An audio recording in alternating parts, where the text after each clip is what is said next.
Today's book review is about Nazis, and it's about post-World War II Operation Paperclip. I got this at Barnes & Noble, so it's kind of a mainstream thing. And I just read the prologue, and I want to read one important sentence. Operation Paperclip left behind a legacy of ballistic missiles, sarin gas cluster bombs, underground bunkers, space capsules, and weaponized bubonic plague. Now, the point is that this book chronicles the paperclip scientists such as Wernher von Braun, who created the space program, and other Nazi scientists. These weren't just Germans. These were scientists that worked directly with Hitler. Some of the notable ones we didn't get were Mengele, escaped to Brazil, but these were like the Nazi Surgeon General. I don't know too much about this guy. But we got the Nazi Surgeon General. Otto Ambros,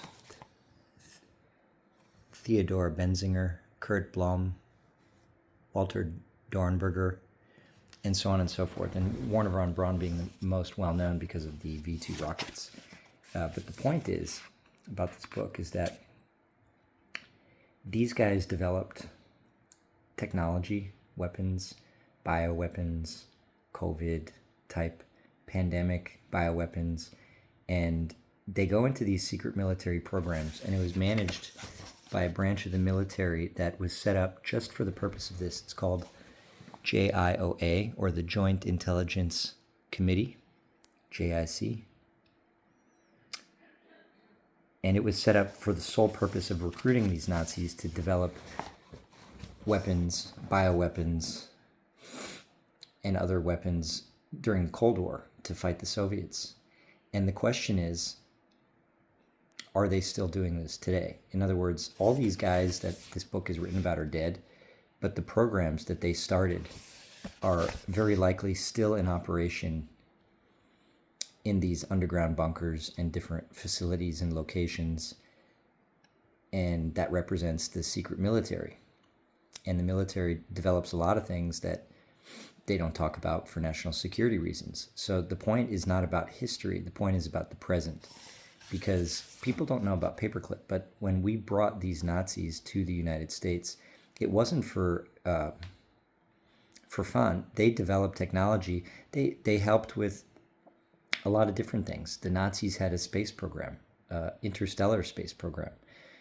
It wasn't only that. It was medicine. It was the Nazis were giving their soldiers what's today's equivalent of methamphetamine to be able to do the blitzkrieg, where they could survive for days without food, and they were basically drugged up, and they didn't have any scruples, or they didn't have any rules. They just were doing all kinds of weird things, and some of them worked, some of them didn't. But the point is, these Nazis came to the United States with this knowledge base and implemented it in the dark parts of the U.S. military. And you can read books about it.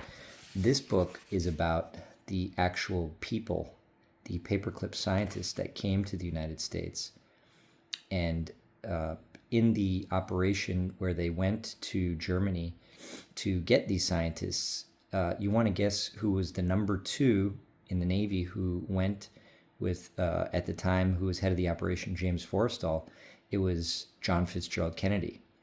JFK went to Germany physically with Forrestal and got some of these scientists, but most importantly, JFK was part of the classified program that physically went to get Nazi technology, specifically aerospace technology, spaceships, and other related time machines and different things that the Nazis had developed with the Thule Society, with the Vril Society, that they had been working on since the 1920s and even before that. So they were, in many respects, well ahead of us. And at the last moment, I mean, there were some moments where we really things could have went in a different direction, but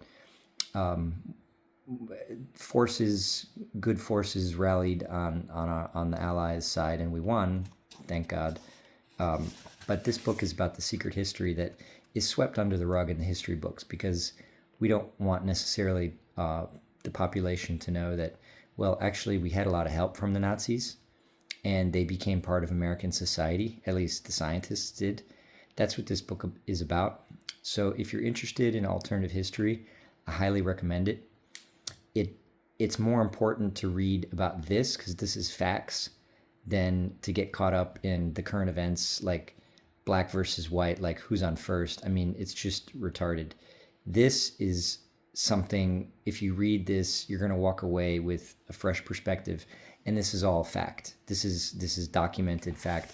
The research that goes into books like these, if you look at the back section, there's just tons of references. Look at all these references. You know, articles, books, the bibliography is like 50 pages. So these are not opinion pieces. These are historical tomes of information. So I highly recommend books like this. I haven't read this yet, but the prologue was super compelling, and it seems to be very well researched. I read IBM and the Holocaust is a classic about IBM facilitating the Holocaust actually secretly through Switzerland. And of course, IBM doesn't comment about it, but this looks super interesting. So I would check it out. I'll put a link in the description. Happy reading.